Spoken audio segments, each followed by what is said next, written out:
histoire de vous connaître un petit peu, pour ceux qui ne vous connaîtraient pas encore. Comment vous vous présenteriez? Qui est Justin Pamphile? Mais j'ai envie de dire, qui est Justin Pamphile? L'homme.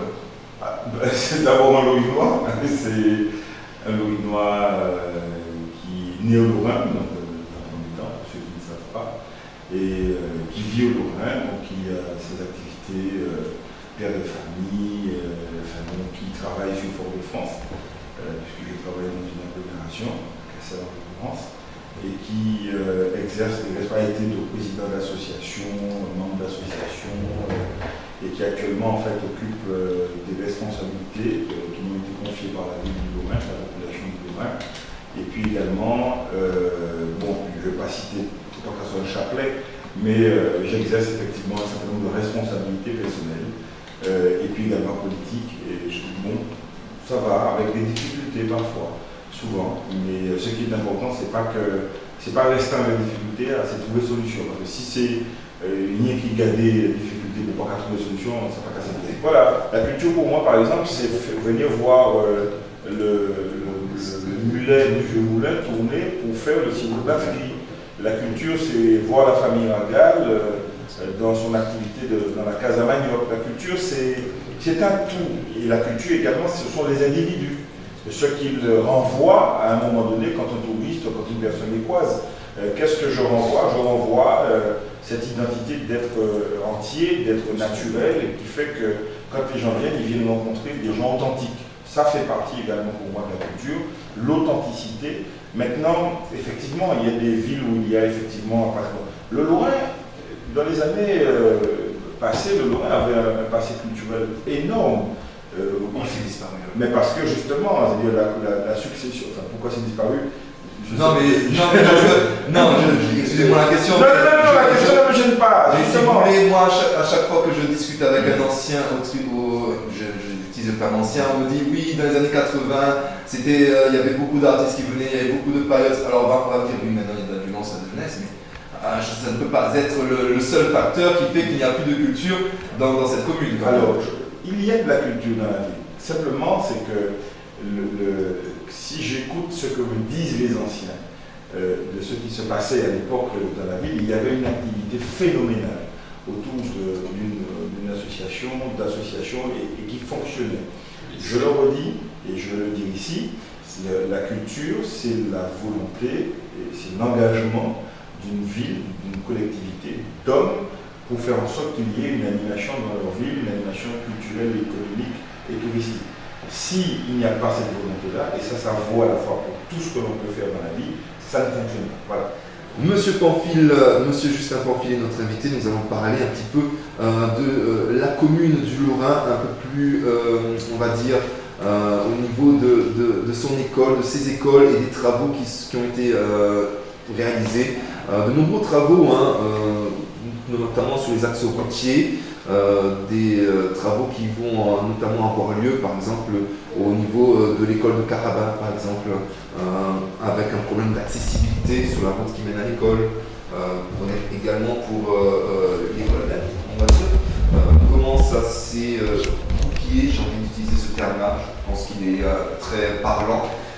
Comment ça s'est géré, comment ça va se gérer par la suite, par exemple, c'est un exemple concret que j'ai pris là. Oui, c'est-à-dire que de manière générale, chaque année, quand il y a la rentrée scolaire, nous avons un certain nombre de doléances qui sont formulées par les enseignants, donc le directeur d'école. Et la ville, quand les enfants sont en vacances, nous profitons de ce moment-là pour préparer la rentrée scolaire. Donc, des travaux conséquents. Isidore Pierre, lui, nous avons fait des travaux avec lui, reprendre les bâtiments, mon capot, quand il s'agit de reprendre l'ensemble de l'équipement. Également le bâtiment annexe à côté de Isidore Pierre, lui, pour l'accueil des enfants de Carabin, compte tenu du fait que nous étions dans la démolition et la reconstruction de l'école de Carabin. Gilbert Cartin également, et puis Macédoine, nous avons fait un travail considérable, notamment pour l'espace de restauration des enfants, pour leur permettre de restaurer dans de bonnes conditions. Nous avons repeint également l'école de Maxime. Je crois que, et c'est maintenant quand je parle, que nous avons dû quasiment intervenir sur tous les bâtiments scolaires en rafraîchissement de peinture. En combien de temps? La durée de l'ancienne mandature. Et pour ce qui concerne cette mandature-là, nous devrions normalement livrer la nouvelle école de Carabin dans le courant de l'année 2016, donc début de l'année 2016. Pourquoi nous avons un peu levé le pied? Parce que ça serait dommage de faire l'inauguration et comme nous sommes en période dite électorale, donc il y aurait très peu de personnes qui se seraient déplacées parce que la période électorale est faisant. Donc il y a une obligation de réserve à avoir par rapport à l'inauguration d'un certain nombre de choses. Donc les travaux avancent bien. On va rester sur le domaine scolaire avec peut-être un petit bilan des TAP. Je sais que c'est quelque chose, on entend déjà, vous soufflez déjà, mais c'est la preuve que ça reste un gros chantier, que ça a changé beaucoup de choses dans l'organisation de la commune. Les TAP, le fait que les horaires ont changé peut-être... J'étais en réunion mercredi après-midi avec l'association des maires et le syndicat CGTM-SOM où on a abordé la question des TAP. Bon, franchement, j'ai découvert, à ma grande surprise, je ne le savais pas, que la mise en œuvre des TAP n'était pas quelque chose d'obligatoire. Et les villes avaient la possibilité de faire ou de ne pas faire. Bon, j'ai découvert que la ville du Diamant n'a jamais mis en place le TAP. Bon, honnêtement, si j'avais eu le choix, le TAP, je n'aurais pas fait. J'aurais fait autrement. Je pense qu'on aurait gardé une organisation qui permet aux enfants d'être libérés un après-midi, en l'occurrence le mercredi. Je pense que c'est nécessaire. Enfin, je pèse mes mots. Il y a des moments où je me dis c'est pas possible.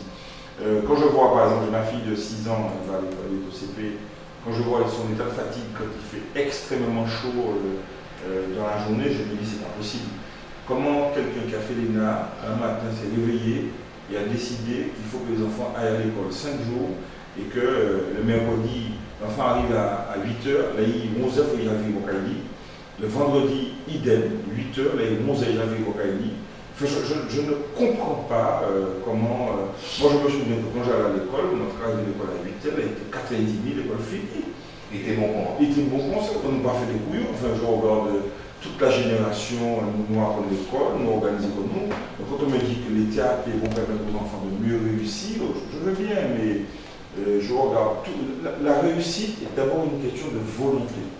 La réussite, c'est comment j'accompagne mon enfant le soir quand il rentre à la maison pour lui permettre de faire ses devoirs, de l'aider.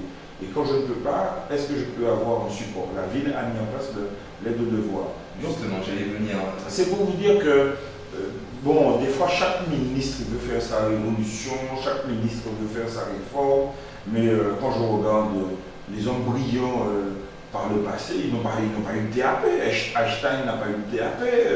Rousseau a écrit de super beaux livres, il n'a pas eu de TAP. Le général de Gaulle n'a pas fait de TAP. Et certains d'entre eux n'ont même pas eu le bac parfois. Parfois, ils n'ont même pas eu le bac. Donc, je me dis, si les TAP, et c'est le cas de la ville, si on peut arriver à faire des choses intéressantes, pour que les enfants soient le plus épanouis possible et que ce soit les enfants demain matin qui deviennent des adultes. Oui, moi je signe, mais quand je vous regarde par exemple avec moi dans le studio, vous êtes tous épanouis et aucun de nous ici n'avons fait le TAP. J'ai fait de la voile quand j'étais au collège et ça me permettait de prendre le sens de la direction, le sens du vent, le sens de tirer un bord, regarder les courants. Il y a des choses qui peuvent permettre. Par exemple, quand on fait du Scrabble, ça vous permet également de réfléchir. Il y a des choses qui sont possibles, mais à mon avis, il n'y avait pas besoin de faire une évolution appelée TAP ou NAP pour que les enfants demain matin puissent aller dans des associations, dans des organisations scolaires et réussir très bien. Maintenant, quand on regarde le coût des TAP, quand on regarde ce que ça a produit comme dérèglement et désorganisation dans les écoles, je me dis que c'est pas possible. Et est-ce que c'est toujours possible de rénover le centre-bourg pour que ce ne soit pas juste une route où des voitures passent et puis qu'on galère pour traverser la route Est-ce que ça c'est toujours à l'ordre du jour par exemple? La rénovation du centre-bourg a commencé, mais organiser la traversée fait partie de la rénovation. Je dis souvent que la mémoire est quelque chose la mémoire est sélective et volatile. C'est-à-dire que quand on se rappelle, il faut toujours se rappeler. D'ailleurs, je pense qu'il faudra faire ça. Je demande au service de communication de la ville de le faire. refaire un petit... Avant, après. Voilà, on avait fait ça à un moment donné, montrer le trottoir en V que nous avions et puis aujourd'hui les trottoirs où les chaises roulantes peuvent circuler.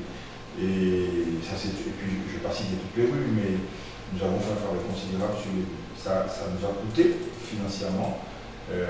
Ça a été également pris en charge dans le cadre du plan de relance régional qui nous a permis de... je peux citer 2-3 exemples d'opérations prévues dans la rénovation du centre-bourg. Il y a le marché que nous n'avons pas encore entamé, parce que le marché fait partie de ce qui doit être rénové pour nous permettre d'avoir un marché beaucoup plus fonctionnel, beaucoup plus opérationnel. La démolition du vol catalan et la reconstruction de ce bâtiment avec 25 logements, une vingtaine de logements, avec tout le rez-de-chaussée en activité commerciale, donc ça c'est prévu. La reconstruction, le réaménagement de la plage de Pamphile pour permettre effectivement que cette place retrouve un petit peu de son lustre parce qu'il y avait un travail qui avait été fait à un moment donné.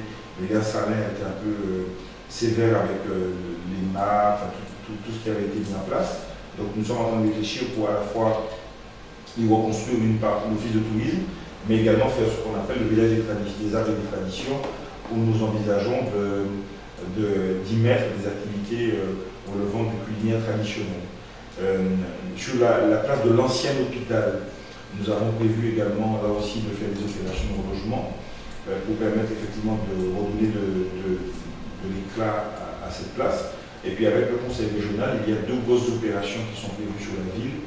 C'est d'abord le front de mer, qui est une opération compliquée, complexe, opération pour laquelle nous sommes actuellement en train de... Il y a encore, pas plus tard qu'hier après-midi, si vous voulez, un maire n'arrête jamais. Hier après-midi, avec Robert, nous étions en train de déjeuner. Et nous avons fait une séance de déjeuner de travail avec l'établissement public foncier local où nous sommes en train de faire les acquisitions foncières pour libérer les espaces et faire en sorte que nous puissions dire à la région nous avons fait l'acquisition foncière de toutes les parcelles et que maintenant nous maîtrisons le foncier et vous pouvez y aller pour la réalisation du front de mer. Qu'est-ce que vous voulez faire au niveau du front de mer? Le front de mer, c'est un aménagement qui permet effectivement de désengorger la ville, le centre-ville, et faire que les camions en particulier puissent ne pas traverser le bourg, être délestés sur la partie front de mer, et faire qu'il y ait une meilleure fluidité sans pour autant supprimer la circulation dans le bourg, parce qu'il ne faut pas qu'une voie de délestage tue le bourg, donc il faut qu'on arrive à trouver un moyen. Moi j'ai proposé quelque chose qui me paraissait simple, c'est faire en sorte qu'il y ait une voie qui monte et une voie qui descend, avec un sens unique d'un côté ou de l'autre, en fonction du sens que l'on va choisir, pour permettre qu'il y ait toujours cette activité. Et le sens unique va permettre éventuellement qu'il y ait un stationnement d'un côté et que la circulation soit relativement fluide. Et puis l'autre dernière opération que nous devons mener avec la région, opération importante, c'est la réhabilitation de la route du stade, juste donc, qui va partir à peu près de la croix, on va dire côté en bas de la maison Manoui, jusqu'à l'entrée de Macédoine. Donc tout un aménagement qui devrait permettre effectivement de faire en sorte que l'entrée du bourg côté nord soit une entrée améliorée. Puis il y a d'autres choses, mais je ne vais pas citer tout le reste, mais la zone d'activité de fond brûlé côté gauche. Oui. Donc il y a des choses qui... On en parlait un tout petit peu. Oui, cette zone d'activité que nous maîtrisons, la ville maîtrise, qui vise en fait à mettre là des activités de tout ordre, mais surtout voir si nous trouvons des personnes qui sont dans de l'agro-transformation pour pouvoir effectivement investir les bâtiments qui seront construits là-bas. Ce qui voudrait dire que vous voulez une zone d'activité, certes, mais vous voulez quand même que cette zone d'activité permette aux agriculteurs de la commune et ainsi qu'aux pêcheurs, à tous ceux qui Exactement. sont dans pouvoir vivre de transformer.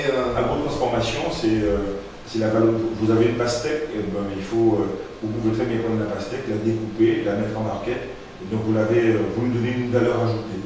Donc, j'ai pris l'exemple de la pastèque, ça peut être le cas du melon, ça peut être le cas par exemple du piment végétarien.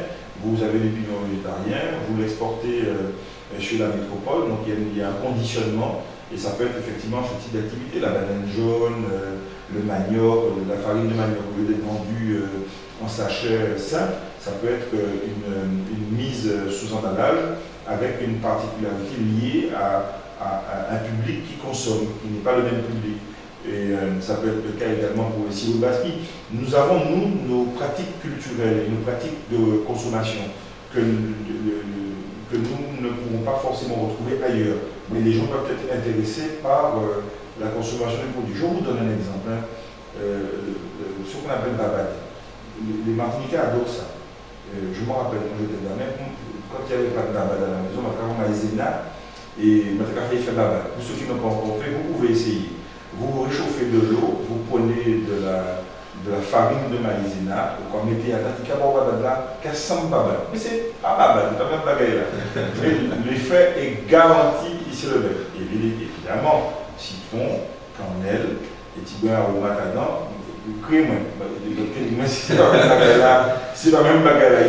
C'est pour dire qu'on peut arriver à valoriser un produit qui a une valeur ajoutée à un moment donné 0 ou 1 et lui donner une autre valeur ajoutée supérieure alors que c'est le même produit. La seule chose que vous aurez changé dans le produit, c'est son conditionnement, c'est son merchandising, c'est la manière de le présenter.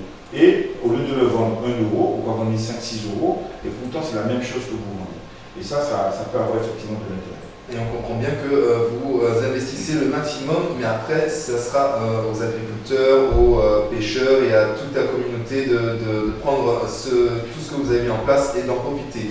Vous évoquiez le quartier Macédoine et ça me fait rebondir un petit peu sur tout ce qui concerne le logement. De nombreux logements sociaux doivent être mis en place, sont en train d'être construits et vont être prochainement livrés. Est-ce que nous pouvons faire un petit point là-dessus, s'il vous plaît, monsieur le maire? Oui, j'ai lu dans le France-Antille il n'y a pas longtemps que le Lorrain avait 7,71% de taux lié à ce qu'on appelle la loi SRU. La loi SRU est une loi qui oblige les villes à produire entre 20 et 25% de logements sociaux dans leur territoire. Alors, on ne va pas les faire polémique, hein, je me rappelle qu'il y a un temps, il y a des gens qui vous disaient pas construire le logement social parce que c'est quand même un carbone.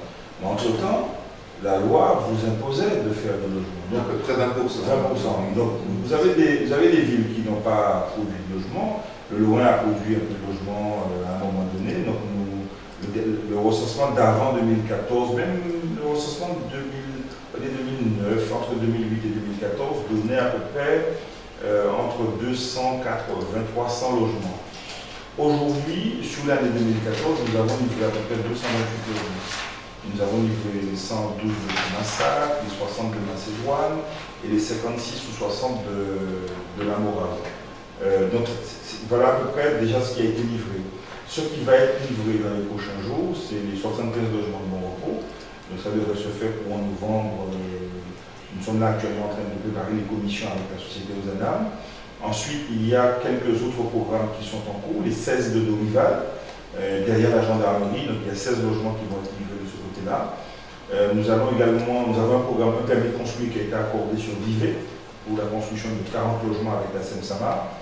Et puis sur Maxime, à côté de l'école de Maxime, nous devons produire là environ, je crois, 50 logements, 56 logements avec la société SMHLM. Donc il y a quelques autres programmes. Normalement, quand nous aurons fini tous les programmes qui sont actuellement en cours sur le territoire de la ville, ça devrait nous emmener aux environs de 750 logements sociaux sur l'ensemble de la ville, donc qui devrait nous permettre de répondre aux obligations que contiennent la loi SRU. Alors, ça veut dire qu'il y aura des logements sociaux très bientôt un petit peu partout sur le territoire communal, mais cela veut dire qu'il faudra avoir une voiture, bien qu'au niveau du transport, les choses vont peut-être s'améliorer. Non, nous savons particulièrement que vous ne gérez plus le transport, c'est Cap Nord, mais est-ce que le public connaît un peu les tenants aboutissants, notamment au niveau du transport scolaire? Et quelle négociation il vous reste pour toutes ces personnes qui seront dans les différents quartiers pour venir dans le bourg, pour venir dans les écoles, comment gérer avec les chauffeurs de taxi? Qu'est-ce que vous avez déjà prévu par rapport à toutes ces questions? Oui, alors rapidement par rapport au logement, par rapport au transport, c'est-à-dire que quand on regarde l'implantation de tous les groupes de logements, la quasi-totalité de ces groupes, il y a un transport qui passe devant.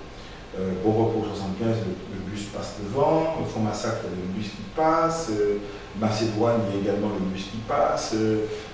Donc, c'est-à-dire que ce ne sont pas des logements aujourd'hui qui sont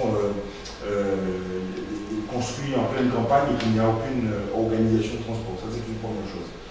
La deuxième chose, c'est que la ville, à un moment donné, a fait le pari ambitieux de mettre en place un système de transport. Ça a été compliqué, c'était difficile.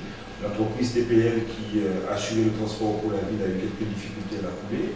Mais la chance que nous avons eue, c'est que Cap Nord a repris la compétence transport au 1er janvier 2014, donc a réorganisé le transport. Donc aujourd'hui, il y a des bus qui circulent. D'après ce que je sais, sur le transport urbain, il y a des petites difficultés, mais bon, à chaque fois, il y a un effort pour que ça fonctionne. Par contre, les jours derniers, il y avait beaucoup de difficultés sur le transport scolaire. Alors, c'est pas qu'au Lorrain, c'était difficile. Au Lorrain, à Saint-Pierre, au Carbet, à Sainte-Marie, sur tout le réseau de transport scolaire qui était géré par Cap Nord. Donc hier, pas plus tard que hier matin, il y avait un conseil communautaire donc à Cap Nord où nous avons posé au président de Cap Nord, donc M. Fred Montieu, les difficultés que nous rencontrions au Lorrain avec les parents. Donc problème de paiement, problème de montant, problème de conformité quelquefois des bus. Et alors le président a pris un certain nombre d'engagements, c'est qu'il n'y ait pas de disparité, c'est-à-dire que tout le monde a payé le même prix. Si c'est 120 €, tout le monde paye le même prix sur le territoire, d'accord. Alors j'ai entendu à un moment donné un élu dire oui, que les Lorinois étaient avantagés. Moi je dis non, on n'a pas une pièce avantage, et les Lorinois n'ont aucun avantage. Si à un moment donné, Cap Nord a pris une décision d'appliquer 120 €, eh c'est 120 € pour tout le monde, et si on paye moins, tant pis pour, pas les autres, mais nous sommes bénéficiaires, comme tout le monde, d'une disposition qui a été prise par Cap Nord. Donc normalement, diminution des tarifs liés à un tarif général qui est appliqué sur le territoire, première chose. Deuxième chose obtenue et confirmée par le président, c'est la mise en place de l'échelonnement, l'étalement du paiement, pour que les gens n'aient pas, si on est 4 teams en Maïka encore, on va un chèque 170, 280 € à payer tous les 2 mois parce que c'est trop difficile. Et puis la troisième chose, c'est d'être véatif sur l'organisation des transporteurs par rapport au bus. Donc que le bus soit en bon état, que la porte la ferme, qu'il y ait une ceinture pour que les enfants soient attachés, etc. Moi, ce que je peux dire aux gens, c'est que l'essentiel, c'est que, et la dernière chose que nous n'avons pas réglée, j'ai vu la principale du collège avant-hier après-midi et avant-hier matin, parce que les enfants seront libérés, je crois, un mardi, tous les 2 mardis, au niveau du collège. Donc il faut qu'on trouve une organisation pour que les enfants puissent rentrer chez eux tous les 2 mardis, en toute sécurité, qu'ils ne restent pas dans le bourg à Trélu. Donc ça, nous sommes en train d'en parler avec Cap Nord pour régler le problème. Pour conclure cette émission, Monsieur Pamphile, un petit mot sur la CTM. C'est la collectivité territoriale Martinique, dont tous ceux qui sont inscrits, qui avaient jusqu'à ce mercredi pour s'inscrire sur les listes électorales, vont pouvoir élire leur nouveau président. Ou leur nouvelle liste plutôt. Voilà, pas le nouveau président seulement, c'est on va dire l'Assemblée. Alors rapidement, je rappelle 2 dates, le 6 et le 13 décembre, parce que c'est important que les gens notent ça sur leur agenda. Le 6 décembre on vote, le 13 décembre on vote. Ça c'est une première certitude. La deuxième que le 6, s'il y a déjà... c'est mon souhait qu'il n'y ait pas que 2 tours. Qu'il n'y ait pas 2 tours, mais qu'il n'y ait qu'un seul tour. Mais ça me semble peu probable au regard de l'offre politique qui est actuellement en train de se dessiner. La deuxième certitude, c'est que le Conseil général et le Conseil régional disparaissent au profit d'une nouvelle collectivité qui va voir le jour au soir du 6 ou au soir du 13. Ça, c'est une chose. La troisième certitude, c'est que c'est la composition de le mode d'organisation de cette collectivité, donc une assemblée composée de certain nombre d'élus, et à côté de cette assemblée, un exécutif composé également d'un certain nombre d'élus pour faire fonctionner cette collectivité-là. Donc, une incidence, la diminution du nombre d'élus. Aujourd'hui, vous avez en moyenne 85 élus globalement, conseil général, conseil régional réunis. Nous allons passer entre 51 et 60, ça dépend des chiffres. Il y en a d'un côté, puis il y en a qui montent, il y en a qui sortent, il y en a qui vont rester. Je ne vais pas rentrer dans les détails. J'invite d'ailleurs les gens quand nous faisons des réunions d'explication, à venir bien comprendre comment ça Il y en fonctionne. aura de futurs dans les conseils de quartier. On va en faire d'autres, puisqu'on a fait il n'y a pas très longtemps une rencontre avec les conseils de quartier. La règle de non-cumul de mandat se pose pour les élus. Vous ne pouvez pas être conseiller exécutif et être maire. Ça n'est pas possible. Et c'est pas, le texte est clair, on ne peut pas être membre ou détenteur de deux responsabilités dans deux exécutifs. Soit vous êtes conseiller exécutif, vous n'êtes pas, vous n'êtes pas maire, soit vous êtes à l'Assemblée et vous avez l'option de rester ou pas maire. Donc les choses ont été faites de telle manière qu'on considère que quand on est au conseil exécutif, c'est un boulot à plein temps et que c'est un boulot à plein temps qui demande la disponibilité. Par contre, je préfère le dire, c'est la 7e certitude, pour que les gens ne pensent pas que Mounga est là pour l'argent. Un conseiller exécutif, l'indemnité qui est versée à un conseiller exécutif pour le travail qui est fait à l'échelle de la Martinique, c'est environ une indemnité de l'ordre de 2000 euros. Donc c'est pas, s'il y en a qui pensaient que sous le terme ministre, c'est une indemnité ou un traitement de l'ordre de 6-7 000 euros, tout le monde se trompe. C'est pas du tout ça. Quelqu'un qui est à l'Assemblée a une indemnité de l'ordre de 1300 ou 1400 euros.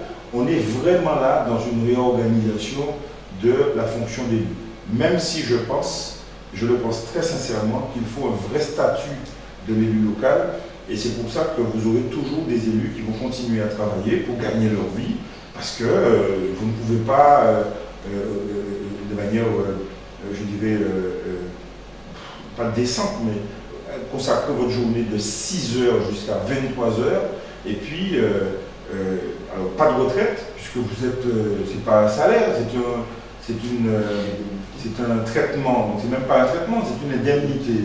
Donc la retraite est supprimée. Donc, essayez d'imaginer quelqu'un qui est conseiller exécutif, sa carrière s'arrête, il n'a pas de retraite quand il a 60 ans, donc vous devenez à 60 ans, vous avez donné toute votre vie, vous avez consacré votre vie à faire fonctionner les institutions, et puis à la retraite, vous êtes en difficulté. Non, je pense qu'il y a quelque chose à revoir. Maintenant, on verra dans le temps comment ça va se passer.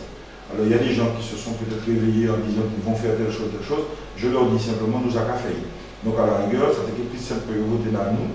Ça nous a pas fait avec les faits, nous devons continuer à faire. Voilà. Je dis à la population de ne pas, j'entends le mot peur, quand j'entends... Au contraire, il ne faut pas avoir peur, il faut aller de l'avant parce que c'est l'opportunité peut-être d'avancer vers vraiment quelque chose qui pourrait nous améliorer notre quotidien. En démocratie, tant que je ne suis pas en face d'un dictateur, je n'ai peur de rien. Et même si je n'étais pas en face d'un dictateur, nous avons eu la chance de ce pays d'être un pays démocratique où la liberté de parole est une liberté qui est devenue aujourd'hui un principe acquis, c'est comme une sorte d'acquis social. Donc nous avons la chance d'avoir cette liberté, nous avons la chance de pouvoir choisir nos institutions, nous avons la chance de pouvoir choisir les hommes et les femmes qui vont conduire ces institutions. Je les invite à ne pas rester à la maison le 6 décembre et d'aller voter parce que les enjeux sont importants. Nous franchissons un cap. Et si nous franchissons un cap, eh bien, il faut être dans l'histoire, il faut marquer l'histoire. La seule manière de marquer l'histoire, c'est de ne pas se tromper le 6 décembre et de voter pour la liste qui va permettre effectivement de faire en sorte que l'histoire continue de se construire et de faire son chemin. Voilà. Merci beaucoup M. Pamphile d'avoir été notre premier invité pour cette nouvelle émission politique. C'était Parole Net Pièce sur le 93.4 FM. Nous vous donnons rendez-vous la semaine prochaine à partir de 10h pour une nouvelle édition de Parole Net Pièce. Ciao, bye bye.